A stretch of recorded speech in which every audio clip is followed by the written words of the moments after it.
Have you ever noticed how native British English speakers might say, I spoke to Anna and John, or I saw a film? That mysterious R sound seems to appear out of nowhere, but it's not a mistake. It's actually a very natural part of connected speech in British English called the intrusive R.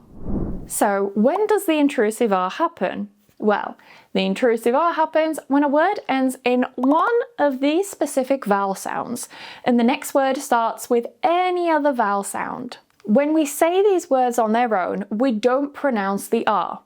Listen carefully.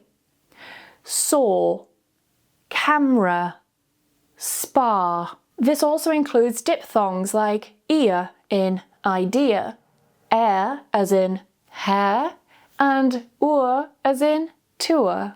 However, to make the transition smoother between the words, native British speakers with non-rhotic accents, which basically means that they don't pronounce the R when it's written at the end of a word or if it's after a vowel, they often insert a little R between the two words. For example, there's one there actually, with or, I saw a film. To connect it, I saw a film. I saw a film. With the schwa, the camera is broken. More naturally, the camera is broken. The camera is broken. So you're adding that intrusive R to the beginning of the next word to help you link them together. The camera is broken. And finally, the spa is closed. How sad. The spa is closed. The spa is closed. So why does this happen?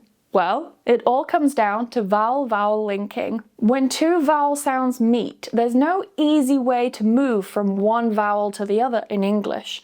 It feels a bit awkward and unnatural for us to stop and then say the other vowel. So in British English, we add this little helping sound. In this case, a R. And this helps make the transition much smoother. Listen to the difference between these two sentences. Without the intrusive R, I love the idea of going. I love the idea of going. With the intrusive R, I love the idea of going. More naturally, I love the idea of going. So now you're probably thinking, when do you use the intrusive R?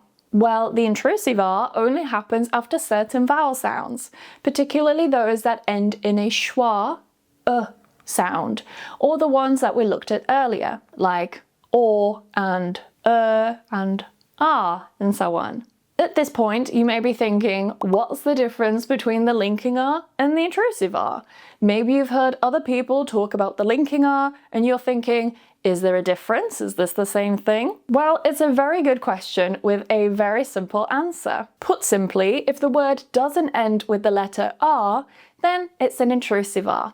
For example, I saw it. There's no R in the spelling of saw. It's written with a W. I saw it. So it's an intrusive R. However, if the word contains the letter R, then it's a linking R. For example, the door is open. Even though when we say the word door, we don't pronounce the R, we still write the letter R. So because we write the R, we link it. The door is open. And this is the linking R. So the rule is very simple. Intrusive R, there's no R in the spelling. Linking R, there is an R in the spelling. Now let's practice together. Say each sentence very slowly first, then naturally joining the sounds together smoothly with the intrusive R. I saw it on TV. I saw it on TV. The idea of it makes me smile. The idea of it makes me smile. Law and order are important. Law and order are important. He saw Emma yesterday. He saw Emma yesterday. Asia is a beautiful continent. Asia is a beautiful continent. The media are saying it's true.